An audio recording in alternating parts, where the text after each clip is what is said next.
let's move on. So it's important to think about politics. Politics is actually quite simple, but it's actually quite complex at the same time. So most political scientists and people who study politics will tell you that there's two ways of measuring politics. And I think this subtlety is lost on the people that say the BBC is left-wing, or that they use these pejorative labels like the Republicans in the States who say that Joe Biden is a socialist. That basically they don't understand politics. There's an element of, how can I put it politely? I can't really. There's an element of stupidity in it. Because if somebody describes Joe Biden as Marxist or socialist or communist, it shows that they've got no idea of what politics is all about at all. So hopefully, and I'm sure you're not in that bracket, but let's just go through it and describe these things in greater detail. So the way to think about politics, folks, is to think about it as a compass. You know, like a compass that you might use when you're out hiking or something, and you've got north, south, east and west. So typically the social scale is measured north to south, up and down, and the economic scale is measured the other way. So basically when you put the two together, as I'll show you in a moment, you have like a cross, a compass, and you can plot somebody's position where they stand on that combined compass. And the way that it works, putting some labels on there, if you're towards the top of the vertical line, that means you're a conservative. When I say conservative, I don't mean conservative in the sense of Margaret Thatcher, David Cameron, Boris Johnson. Conservative, what people call a small c conservative. So small c conservative means people, it's like the word conserve. People don't like change too much. They're quite happy the way things are. We shouldn't be making changes to society and politics. Let's just keep it as it is. That's kind of what conservatism is all about. On the other end of the scale, towards the bottom there, you've got liberal. And I'm using it here in the sense of the American meaning of the word. So liberals tend to believe that things can get better. We need to change things to make the world a better place. And if you look at, for example, America in the 1960s, the civil rights movement, that was making the world a better place. That was getting rid of segregation and racism, or reducing it. It's still there, unfortunately, but trying to make the world a better place for ethnic minorities, for black people in America. And likewise, the women's rights movement, that was liberal, because it was, the whole idea was to make things better. So another word that you hear related to liberal is progressive. So in other words, progress, which is the opposite of conserving, isn't it? So progress is moving forward, making the world a better place. So that's the social scale. And then on the left-right axis, this is what left and right wing really is on the economic axis. Left and right. That's what Marx meant in the first instance. He was talking about economic politics, the politics of economics, for want of a better phrase. So some labels here just to show you the relative meaning of words.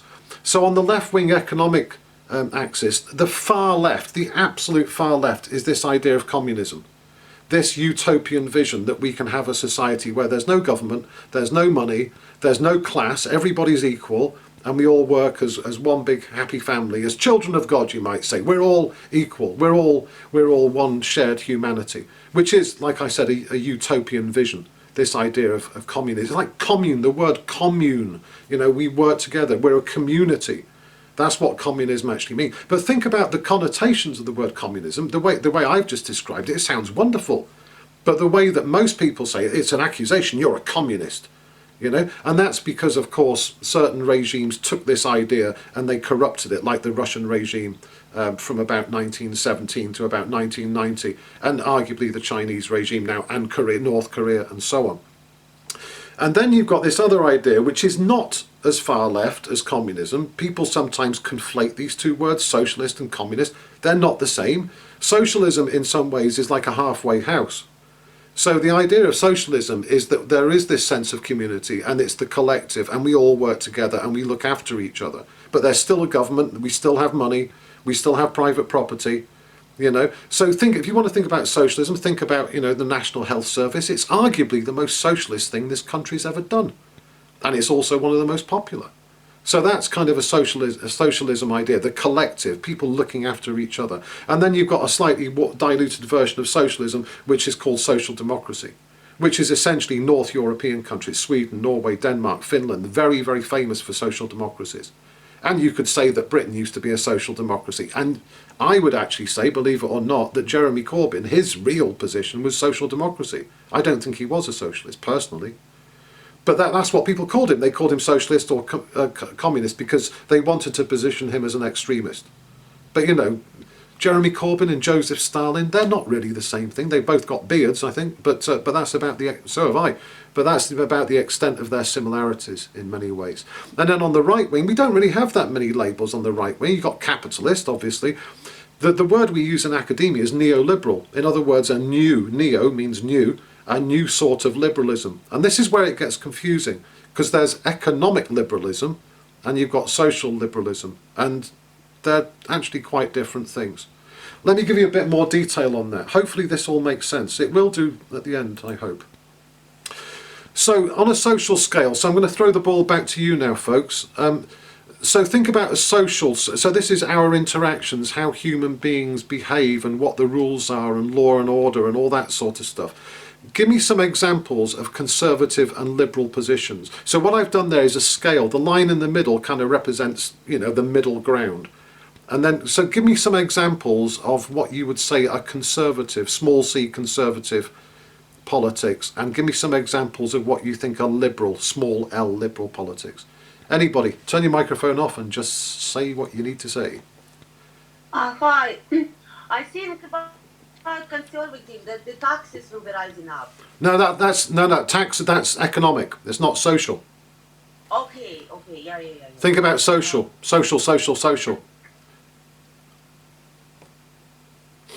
Let me give you an go on, sorry. Schools which you don't pay. No, that private school, that's kind of economic as well, because anything to do with money, Saida, is economic. Okay, sorry. No, this is an important point. I'm glad you made that mistake, Saida, because it allows me to make this point. Right, now, let me give you an example. Maybe this is easier to understand. And I always use this, I love this example when it's a real life class. Most of my students, journalism students, are female, and it appeals to women more than it appeals to men, this example. Now, if you're female, just go back to your teenage years when you're living at home, and let's say you're going out for a party or a night out, and you go upstairs and you do all your stuff, your makeup, and you get changed, and you come downstairs and you say to your parents, right, Mum, Dad, I'm going out now. One of your parents says, you're not wearing a dress that short, are you? Right? And the other parent says, oh, leave her alone, she's just young and having a good time, right? So the parent who says, you're not going out wearing a dress that short, that's conservative, right? Liberal is the other person. Now, typically, I don't know what typically is, because every time I ask somebody, it's always the other way around. Sometimes the mum is conservative and the dad is liberal, and sometimes the dad's conservative and the mum's liberal. But do you understand what I mean? So liberalism is all about allowing people to do what they want, right? It's not the state's job or anybody's job to tell people, for example, what you do with your body. So if you want to have a tattoo, have a tattoo. You don't need the state, the government, the church, or anybody else telling you you can or can't have a tattoo, because that's a restriction on your liberty. So liberal, basically, anybody, it's the freedom, it's the liberty. The clue's in the name, liberal, liberalisation, liberty. You know? So conservative are restrictions, are trying to, you know, law and order, rules, regulations. So think about the short dress example, and hopefully that will make more sense. Let me give you some issues here.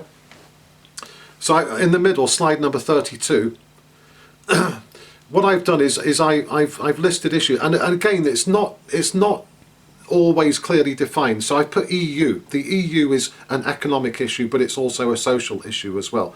Next one is LGBT rights. As we know, LGBT rights have grown and extended over the years since the 1960s. In 2010, a law was passed that said, it's called same-sex marriage. So 2 men can get married, 2 women can get married, right? Multiculturalism. London is a multicultural city. I don't know, 100 nationalities, 100 different languages, every faith you can possibly imagine. Every variation of every faith you can imagine. That's multiculturalism. Women's rights, you know all about. And the classic one is marijuana. So look at those 5 issues. So a conservative, typically somebody who doesn't like change, right? They want to go back to how the world was. So typically, people who are conservative, they voted to leave the EU. Conservative people, some, not all, they're a bit uncomfortable with LGBT rights. They're a little bit uncomfortable. They don't really understand it. They don't understand how two guys can kind of get together. They say that that's wrong. So if you believe that it's wrong, and some people do, that is quite a conservative position. Likewise, multiculturalism. Some people are not comfortable with seeing... Nigel Farage a few years ago, he said if you're on a train in London, you're sitting there and you can hear 5, 6 different languages being spoken in the carriage. And he said some people have got a problem with that. The only problem that people have a problem with it are conservatives, because they don't like the idea that foreigners, in speech marks, are coming here and talking their language on our trains. Personally, I don't have an issue. In fact, it's one of the best things about London in my mind. So multiculturalism, some people are uncomfortable with it. If they're uncomfortable, that's conservatism. Women's rights, believe it or not, there are still people in this country and elsewhere that believe a woman's place is in the home. To me, that sounds like the 19th century, because I'm a liberal. A conservative would say, yeah, absolutely, the woman should stay at home and look after the kids and do the cleaning. Marijuana, classic example. Conservatives say ban them, ban all drugs, they're illegal, they're bad for you, they lead to worse things. A liberal will say, hey, what's the problem? It's my body. I should do with it what I will. That's liberalism, right? So that on that basis, you can see what social means. It's how we interact, the laws. Law and order is a big thing. I'll give you another example as well, one more example. I've got quite a lot of friends from Southeast Asia. In Singapore, I don't know whether you know this, but if you are caught with a marijuana joint in Singapore, jail immediately. No questions asked. The other thing in Singapore they're famous for, chewing gum is banned. Right, so that is a very conservative society. You are not allowed to chew gum. The reason being that you'll spit it out on the floor and people get stuck to their shoes and so on. But the idea of banning chewing gum in this country is ridiculous. It would never happen in this country, because we're much more liberal. So think about those 5 issues and think about what are your own thoughts on those issues? Are you leave and remain? Are you comfortable with LGBT rights? Are you comfortable with multiculturalism? Women's rights, do you think they're about correct, or do we need to do more, or do we need to do less? And marijuana or any other currently illegal drug for that matter. And to give you an example here on the next slide, number 33, what I've done is I've used 2 initials, H and G. So H is, I've got a very good friend, Henry, and that's essentially where he is. He's very conservative. And on those 5 issues, he voted leave. He thinks that law and order, he thinks that laws should be tougher, and he thinks that people should be in jail for longer. Multiculturalism, he's not really comfortable with that. Women's rights, likewise. Marijuana, he thinks should be banned. I'm a complete liberal on all of those. I voted remain. I think law and order, I think prison actually has a lot to answer for. I don't think it works very well.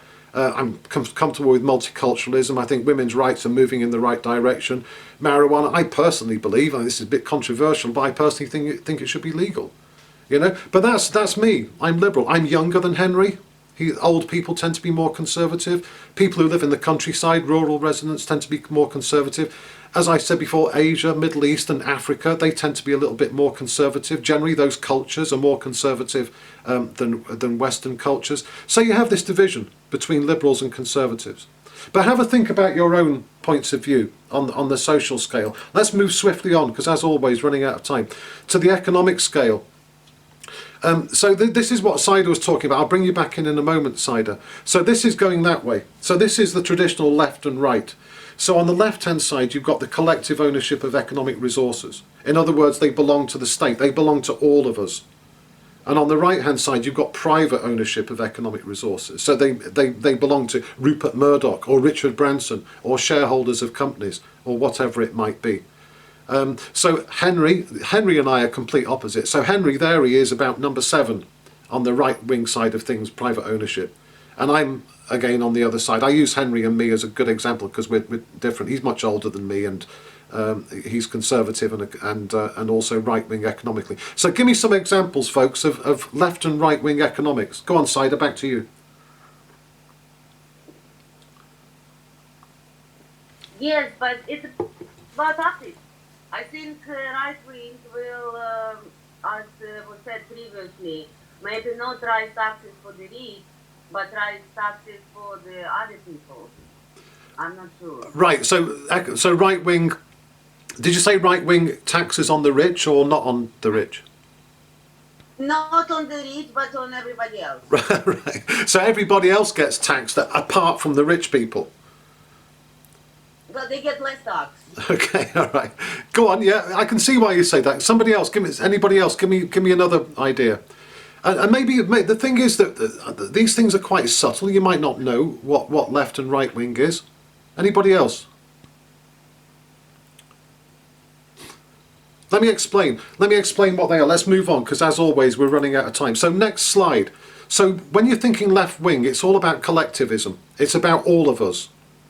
It's about society. Think about it. It's socialism, society. It all kind of fits together. So state ownership, nationalised industries. We don't have many nationalised industries at the moment. 30 years ago, the water was owned by the state.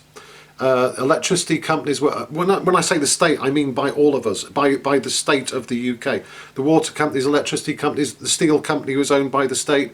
The BBC is still owned by the state. The National Health Service, not really an industry, but that's owned by the state. So that's state ownership. And during the last election, there was debates about whether we should nationalise the railways. Because at the moment, railways are held by private companies.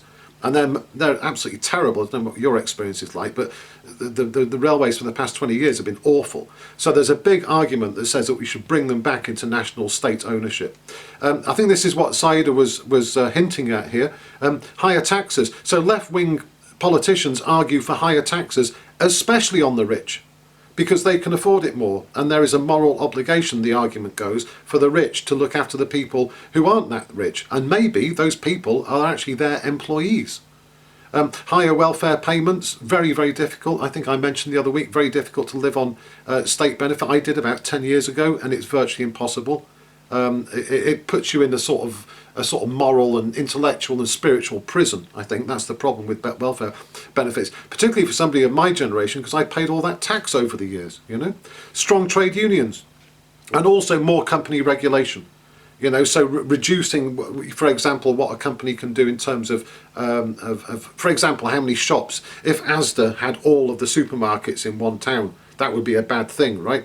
So left-wing politics says that there should be restrictions on how big a company can get. So the idea here is all about collectivism. Something I didn't put on there, something which might be close to your hearts, minimum wage. Minimum wage is a left-wing idea. If it was right-wing politics, the companies would tell you what you're going to get paid. And at a time like now, when there's high unemployment, you might only get £2 an hour. So going over to the right, privatisation, holding companies owning public assets, lower taxes is a right-wing idea. Private companies providing public services. There's been a big scandal recently about these companies that bought the PPE, the personal protective equipment, and testing equipment, and they were private companies. Have you seen about this in the news? And many of them have connections with the Conservative Party. So that's a right-wing idea, private companies providing public services. Lower welfare payments. So the right wing say what you should do is reduce job seekers allowance and universal credit. Reduce it really, really, really low, and then what happens is that people will get so poor they'll be forced to go out and get a job at £2 an hour. So that's essentially the right wing point of view. Reduce trade union power. Right wingers don't like trade unions because it's workers arguing as a collective against their policies, and less company regulation. So the right wing is all about individualism. It's my money, I've earned it, you shouldn't tax it, let me spend it as I want. So that's a very seductive, compelling argument, and we kind of respond to that. None of us really like paying tax. However, as somebody famously once said, tax is the price you pay for living in a civilized society. So with tax you make sure that everybody's got education. With tax you make sure that everybody has got decent healthcare. With tax everybody has free roads. The roads are free. That's a left-wing idea, really. It's the collective provision of roads. So if you look at it, most of us are a little bit left and a little bit right. We all want to own our own home. That's private ownership.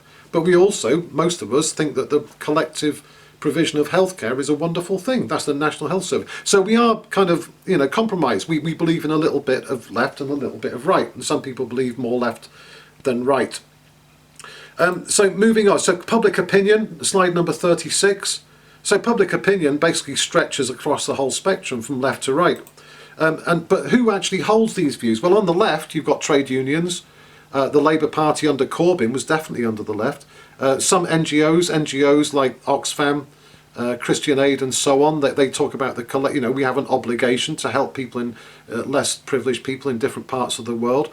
Environmentalists, that's the classic collective argument. We are all on planet Earth, so we need to work as a group, if necessary, reducing the profit-making process to make sure that we can survive for future generations. So environmentalism is a left-wing point of view, essentially.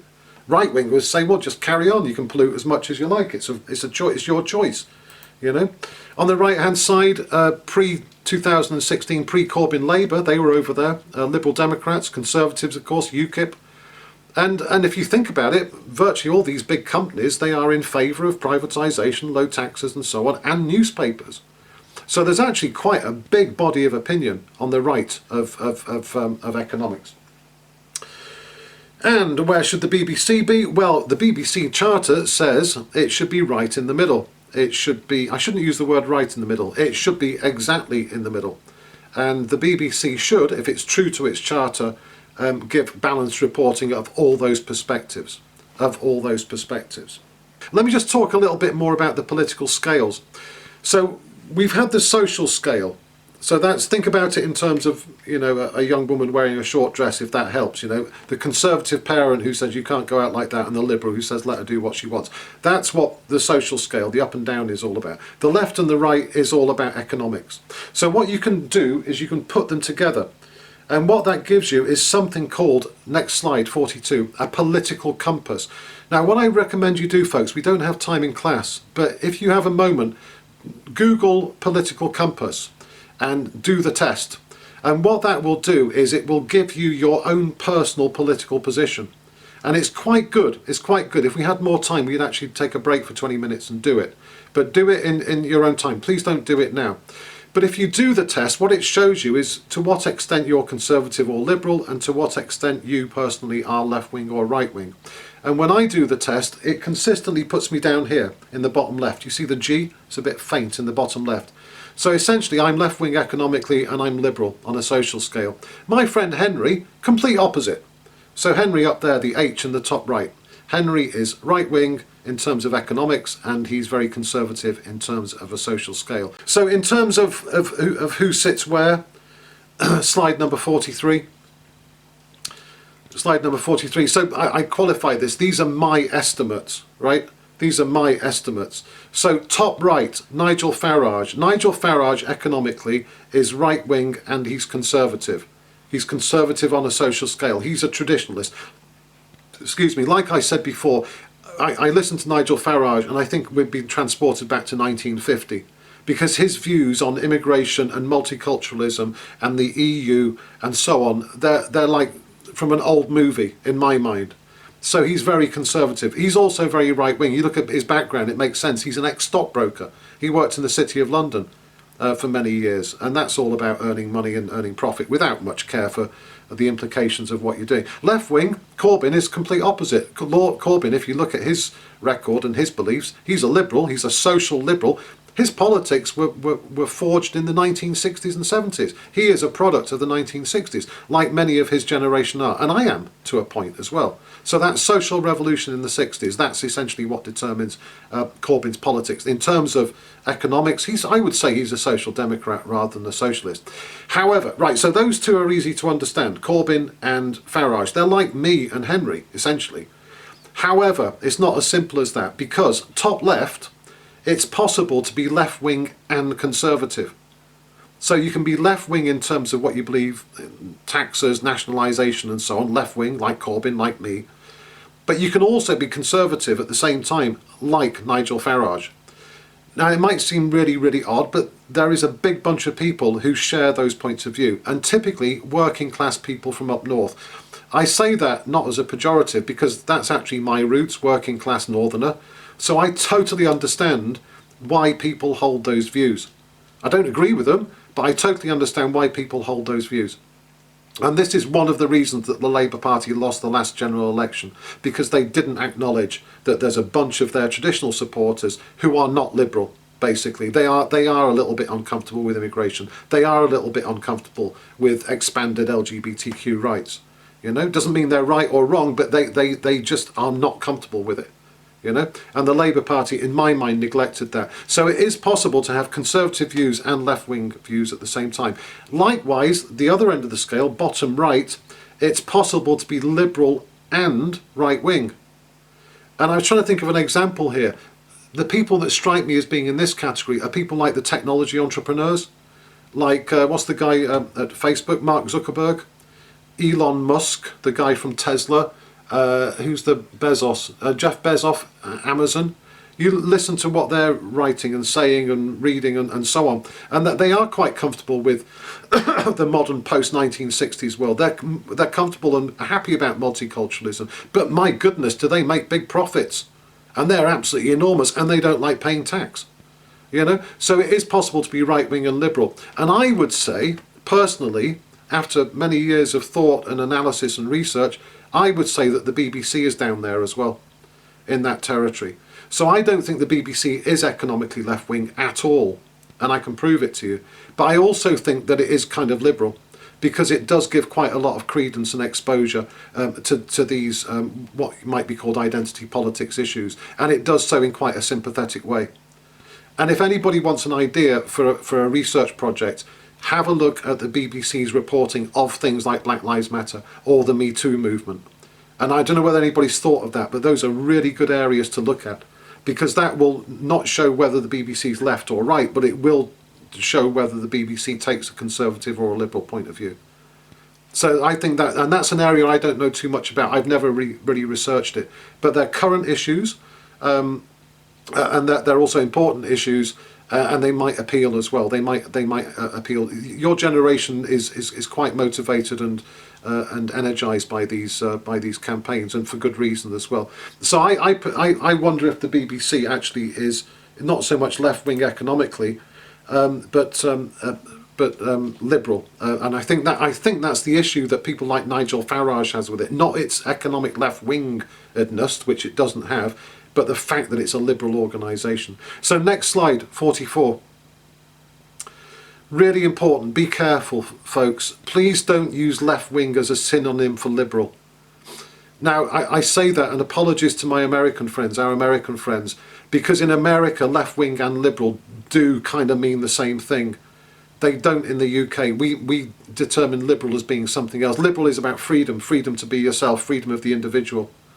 So as you've seen from the example I gave, quite a lot of people, particularly up north, not just up north, and it tends to be the older generation, they associate left-wingers as being what you and I would call liberal. And I think that's, just to reiterate, I think that's what Farage and the other people who criticise the BBC, they're not criticising it from a left-wing economic point of view, they're criticising it from a liberal point of view, because of the social scale. That's my interpretation. But that, like I say, that's kind of my opinion stroke based on research. Okay, so any questions? Let me have a sip of tea. Throw them up there. That's the end of this part. So in many ways, folks, and I don't know how many of you have studied politics. My guess is that not many, because not many media students have actually studied politics. But I think it's important to give you really a crash course in politics. Left and right, liberal and conservative, and so you hopefully now got an idea. This is very, very useful background information for when you do your research. So what I'm going to do, I'm probably only going to have time to do one. I've actually got two mini case studies of the BBC, and I'll do the other one when I see you again in 2 weeks' time, which actually works out quite well. Right, let's move on to slide 64 if we can. Right, so slide 64, it says economic globalisation. What it should say is private finance public services. So this is chapter 4 in my book. Okay, so let's move on. So this is all about private finance, financing public services. Now, I don't know whether you've heard of this thing, but it's called PFI, the Private Finance Initiative. It's actually now been banned. 2018, it was cancelled by the government. But for about 20 years, it was the #1 way of financing public services. And it was a replacement for what was known as the traditional way of doing it. So when I say public services, I mean hospitals, I mean schools, I mean roads and things like that. So the traditional way of doing it, this is background information, from the late 1940s onwards, is that the state, the government, commissions and pays a contractor, say £229 million to build a hospital. So the state gives the contractor, so a building company, build us a hospital, here's 229 million quid. On completion, the NHS runs the hospital, and the hospital is then owned by the state. It's just like if your parents get an extension built on your house. They pay a builder, the builder comes along, he builds it, gives them the keys, says thank you very much, takes the cheque and away he goes. That was how it was done for many years. And then in the late 1990s, there was a new idea that came along. It was called PFI, the Private Finance Initiative, or PPP, Public-Private Partnership. So the idea here is the state commissions the contractor in the same way, you know, build us a hospital of this size, and instead of the state paying them the 229 million quid, the contractor actually goes out and finds the money. So the contractor gets the finance for it. On completion, the contractor then runs the hospital, not the state, and the state makes regular payments for the duration of the contract. It's like paying your student loan back. You know, you make instalments over a period of time. And for the duration of the contract, the hospital is owned by the contractor. So quite different to the way that it's done traditionally. And that's why it's called the Private Finance Initiative, because private companies are raising the finance.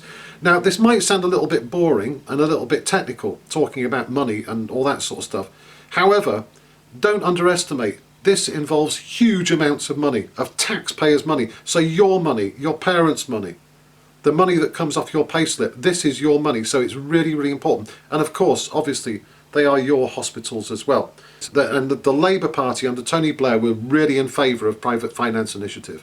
So even though the Labour Party is supposedly left-wing, this is essentially a right-wing idea that Tony Blair and others were very fond of. So slide number 68, what I wanted to do was to understand how 3 different news organisations reported private finance and public services.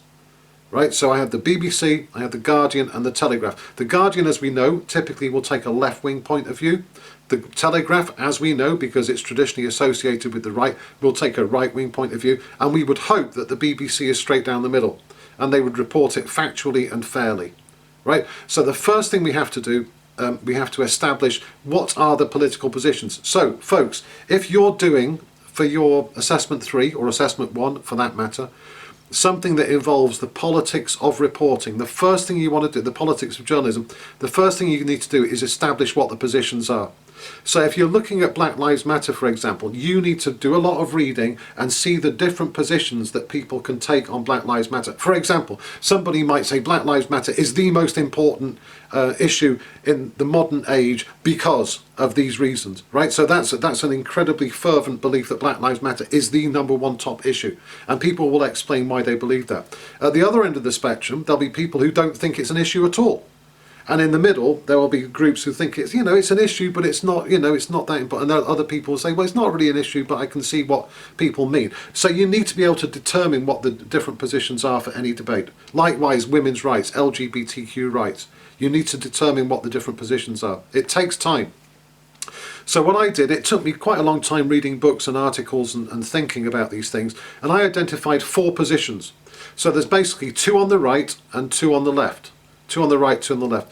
The one on the right, the furthest right, is privatised. In other words, we should go beyond private finance and we should have a private health system, for example, like you have in America. The state shouldn't be involved at all, except in extreme circumstances. Slightly less right-wing than that is pro-PFI, so the Private Finance Initiative. So the state is still heavily involved, but the private sector is also involved heavily as well. Then on the left, you've got the anti-PFI, people who believe that PFI is totally inappropriate and it's a waste of money and it's unaccountable.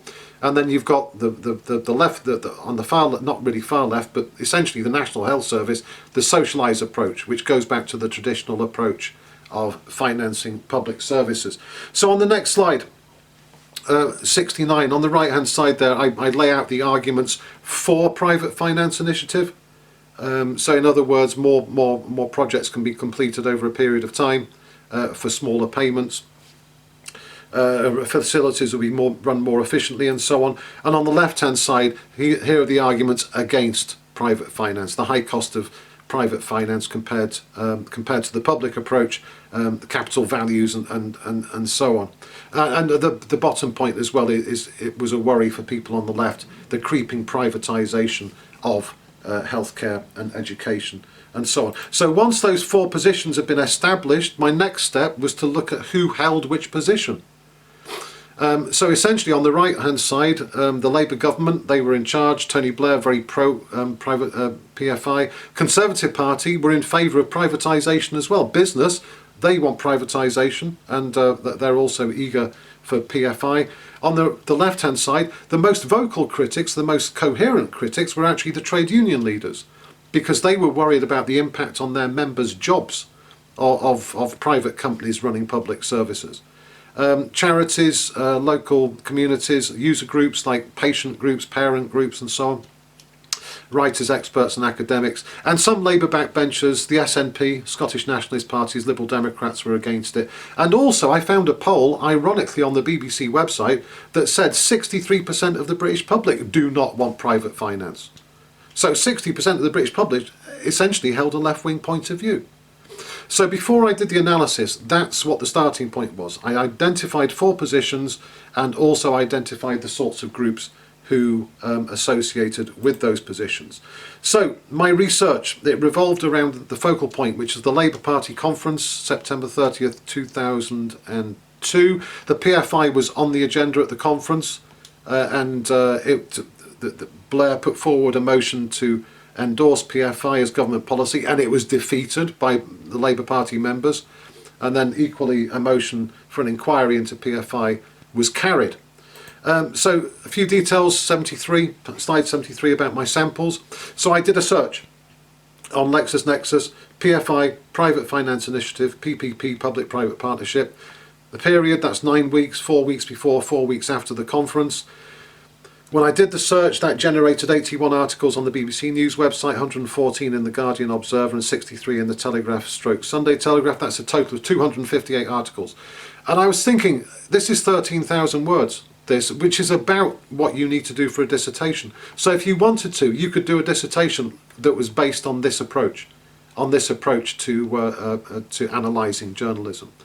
And like I said, you can read the chapter in the book and see how it was done. And we can talk about it at tutorials if you want to. So let's see what I found. So when I analysed those, how many was it? 258 articles. So what you can do, and we'll talk about this when I next see you in week 8, you can do what's called quantitative analysis. You can analyse every article and see who speaks. And every time a politician speaks, a Labour politician, you tick a box. Every time a Conservative politician speaks, you tick a box. Every time a trade union leader speaks, you tick a box. And you add them all up. And what you can do is you can see the ratio of certain types of groups compared to other groups. Now what was interesting here is that all three organisations, politicians and business people, outnumbered the rest. So the majority of sources in each case was politicians and business people. And you might think, well, that's fair enough because they're important. They are, but this was a huge debate of public importance. And the only real coherent opposition to business and politicians was the trade union leaders in red. Now, you look at the ratio there on the right-hand side, political business to trade union leaders or workers. BBC, 2.8, so almost 3 times as many politicians and business leaders quotas in comparison to trade union leaders and workers, which is very similar to the Daily Telegraph. The Daily Telegraph is a right-wing newspaper. The Guardian was 2 to 1, which is a left-wing newspaper. So on that basis, the BBC, very similar to the Telegraph. So there's a first piece of evidence that says, hang on, the BBC isn't really left-wing. If the BBC was left-wing, it would quote loads of trade union leaders and loads of left-wingers. They didn't. They quoted loads of right-wingers, essentially. Now, the other thing to note on here, slide number 75, is this category called other, which in most cases, in the BBC, what's that, 17%, 18% of Guardian articles, 12% of Telegraph sources were classified as other. I found this really remarkable, but this is a consistent finding in all of my work, is that journalists, we found this out before, didn't we, that journalists tend to speak to other journalists. If they have another source, it's going to be Robert Peston, what do you think? Laura Kunsberg, what do you think? And what they do in the process is they ignore the experts. So the guy on the right there, a guy I know quite well actually, Richard Brooks, he's been working as a journalist for a publication called Private Eye for about 20 years. He has devoted his life to analysing PFI, and he was not quoted once in any of those 288 articles. He's a very knowledgeable person, and I know that he exists. Why do the BBC, Telegraph and Guardian journalists not know that he exists? Why do they ignore him? And the woman there on the left is a woman called Alison Pollock, Professor Alison Pollock, who wrote a book in 2005 called NHS PLC. She is I would say, the world authority on the economics of the health service, and she was never quoted once either. Now, if the BBC really was left-wing, really was critical, those two people, they'd be top of my list every time. But they were not quoted once. The other type of people that weren't quoted, believe it or not, nurses, patients, parents, teachers, all of the people that use and pay for the public services. So the debate essentially was between trade union leaders and, to a large extent, business people and politicians. And that is what research can show you, folks. That's almost like the punchline of today's class, is that it's incredibly revealing. So if you can choose a contentious issue, establish what the political positions are, find out who supports those positions, and then you analyse the journalism, you can demonstrate whether somebody's theory, for example, the BBC is left-wing, is true or not true. And it's incredibly powerful stuff. It's one of those moments that when you're actually doing your research, you go, wow, Shazam, I can see the light, you know? It's an incredible moment. So that's sources, marginalised voices. Let's talk as well briefly about discourse. So this is what Chris is going to be talking to you about next week, discourse analysis. So discourse is the language, the narrative. Remember the quote from the protest about the anarchists and the Wiccan feminists and so on, right? So the words that are used to describe the people involved in the debates, and also the words that those people use. So let's look at The Guardian, just to recap on what The Guardian said. I analysed quite a lot of Guardian articles. Generally speaking, the editorial line was consistent with the quantitative analysis. In other words, the opposition to the PFI was quite well expressed. Leaders, in other words editorials and opinion pieces in The Guardian, were very critical of PFI and of Tony Blair, and they used rational and emotional arguments. There's a quote there in the blue box. This is a leader, by the way, if you don't know, in a newspaper is sometimes called an editorial. It's the statement of what the newspaper believes. And so this is essentially, think of it as the Guardian editor writing this. The unions were right to want a review of PFI, and ministers were wrong to deny them. The Prime Minister needs to seriously address delegates' concerns today. That's pretty damning stuff. That is very, very clearly anti-PFI and also critical of the Prime Minister. So we know that the Guardian is left-wing on this. Right, so that's pretty, and also some of the other articles back that one up as well. So that's The Guardian. On the left, there's some comments from some of the big hitters in The Guardian, George Monbiot, Polly Toynbee, and Nick Cohen. They are very critical of PFI. So the key point here, folks, is The Guardian, no doubt about it, very critical of PFI. It's true to its left-wing traditions. So we're okay on that. What about The Telegraph? The Telegraph had a bit of a problem in 2002. You're probably too young to remember this, but the Conservatives had just lost their second general election, and the Conservative Party was in complete disarray at the time. However, the Telegraph, even though it was a Conservative supporting newspaper, it still had a deep-seated support for the private sector, and, contradictorily, it had a deep-seated antagonism to the Labour Party. So the Telegraph's reporting was a little bit confused. It kind of admired Blair for being a strong leader, and it admired his policy, but they hated the Labour Party. So really the Telegraph's reporting was quite muted, and I've said that it had a begrudging admiration for Tony Blair. I think the Telegraph always wished that Blair was a Conservative, and he could have been a Conservative quite easily. The opinion pieces argued for more PFI private involvement, but there's little evidence of the sceptical narrative.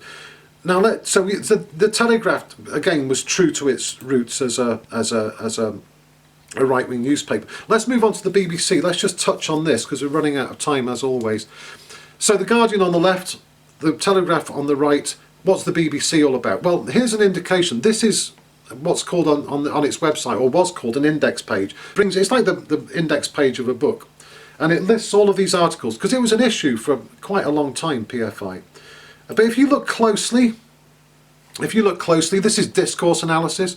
If you look at the words used, look at the words, very powerful. It's all about conflict, isn't it? Rift, battle, woos. If you woo somebody, you're trying to seduce them, I guess. Brown and Prescott maul the unions. Unions flex their muscle. Unions warned. Public sector fears why unions are militant. And when you look at the language very closely, what they're describing is a war. It's a battle. It's not about whether PFI is good value for money or not, or whether we're going to get good hospitals. Somebody somewhere at the BBC kind of decided, and everybody agreed, that this is all about a war.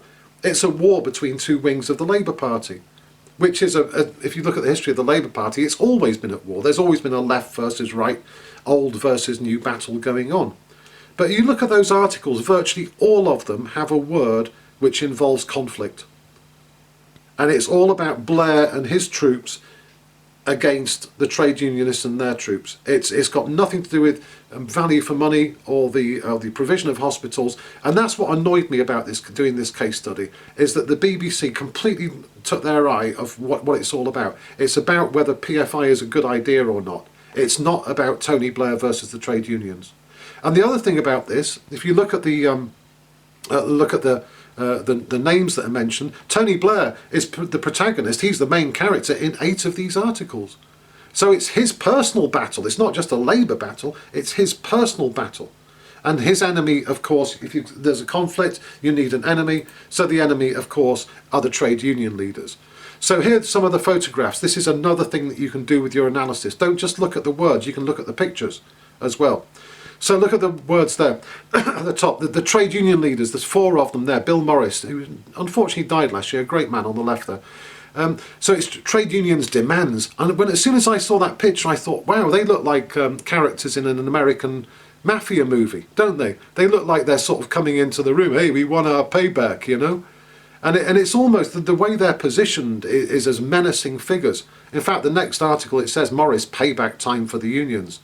And then again underneath, Gordon Brown, who was Chancellor, Labour's public row, Brown and Prescott maul the unions, etc., etc. All the look at Gordon Brown, you know, pointing, looking very determined, like he's a teacher telling somebody off. Tony Blair, for once, is not smiling. You know, Blair always smiled. 2 pictures of him not smiling. You know, so again, the BBC somehow presented this as a conflict. It wasn't about value for money. It wasn't about how good our hospitals is. It's all about a battle between the government and the trade unions. So slide number 83. This is a summary really. So the BBC adopted the conflict frame, old versus new Labour. Belligerent language, as we saw, battles, fights, mauling in headlines and intros. And this is like a TV style reporting. BBC reinforced this idea. The phrase that Blair came out with many years ago was, you've got reformers who want to reform public services and the wreckers, the people who want to destroy it. So that was reinforced and emphasised throughout the case study. Saying that, the alternative narrative was given credence in the body. So if you read the articles through, it does explain why PFI is a contentious issue. My problem is that it wasn't at the top of the article. It was positioned as conflict, and if you don't read the whole article, like many people don't, you would never know what it's about. Tony Blair was almost worshipped by the BBC journalists. He was praised and admired consistently, and unfortunately there was very little depth to the analysis. So on the basis, this comes back to the question right at the beginning about the BBC, is it left-wing, the left-wing BBC? I can honestly say, after many months and years of study, for these 2 case studies, the globalisation one, the protests, and the private finance one, the BBC was on the right of the economic spectrum. It was over there with the Telegraph. If you compare and contrast their reporting, if it was left-wing, it would be close to the Guardian. It wasn't. It wasn't. The Guardian was overtly critical of PFI, and it didn't have that conflict of trade union leaders versus Blair. The BBC was more interested in the conflict, although it did cover some of that ground. It didn't really do justice to the criticism of PFI, and it was very, very close to the Daily Telegraph. So that explains what can be done with a well thought out and meticulous analysis. So let me just finish off now. We're coming up to 12 o'clock. In fact, we are at 12 o'clock. So the BBC is left wing. So let me just say, this is economics. This is the economic scale. I'm not looking at the social scale here. So the BBC is left wing. I think personally, as somebody who's researched it and read a lot about it, it's not true. I think if anything, the BBC is right wing. There is no evidence to support that the BBC is left wing in the globalisation case study, the one about the Wiccan feminist witches and all that sort of stuff. And there's no evidence to support this in the PFI, the current case studies. It's an oft-repeated, self-perpetuating myth. It's something which people say over and over and over again, the BBC is left-wing, the BBC is left-wing, and it's not true. It's a bit like what Donald Trump's doing now in the White House. The good thing is that my research tallies, it agrees with other content studies. Do a search on the Glasgow University Media Group. They wrote some fantastic books in the 70s and 80s and since then that take a very similar approach. In fact, my work was inspired by the Glasgow University Media Group. And also there's an organisation called Media Lens. Check out Media Lens, very critical of the BBC and The Guardian, actually. Google Media Lens and check out what they have to say. And finally, my point, the BBC's coverage of business and economics is far closer to the right-wing Telegraph and the Times than the left-wing Guardian. Let me just finish off with two slides. Number 86, on the right-hand side. Now, it suddenly struck me last night when I was finishing off this presentation, and I think maybe this is what the issue is. When people's, like, I'm thinking Nigel Farage, when Farage says the BBC is left-wing, he's not thinking economic reporting. What he's thinking is social scale. Because Nigel Farage and UKIP members, they are quite different to your typical BBC journalist.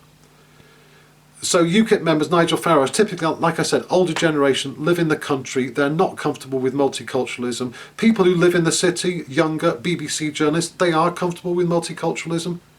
And they do have a connection with the EU, a positive connection. And I think that's what they mean. They don't actually mean left-wing, right-wing. What they mean is liberal, conservative. But they don't use those words, maybe for good reason, because in the UK, liberal and conservative are political parties. But I think that's probably what it is. I think it's the social scale. They're talking about the social scale, but I interpret it, and many people interpret it as the economic scale. But just have a think about that. And you might want to do your research based on social issues, which I think would be really good, because it appeals to your generation. They're in the news a lot, and I don't know much about it, so it'll be good to read your work if you do it. And finally, what I will do is I will put on Moodle, probably this afternoon, I will put a copy of most of my book. My publisher will be so annoyed if she knew that I was doing this. But you can have a free copy of my book. It doesn't make any difference to my financial situation, I promise you, because I get nothing either way. But I'll have a read of Chapter 2, the research design, which explains how I design the research. And have a look at 3, 4 and 5. Chapter 3 is globalisation, Chapter 4 is private finance. I've also got the middle one there, it says University of Roehampton. That is a dissertation by a BA student, and she used similar techniques for her work, and that's pretty good. And there's also a report there on Jeremy Corbyn. It's my mission to put those three things online this afternoon. Okay, that's me finished. I apologise for talking so much so quickly. But as you can see, we had a lot to do, and I still didn't have time to do everything. Has anybody got any general comments, points, questions? Disagree with me if you want, I don't mind. Anybody horrified? Anybody delighted? No, it's very interesting. Thank you so much. Thank you, Saida. Very interesting. Thank you. You're always the first person to say something positive, Saida. I thank you.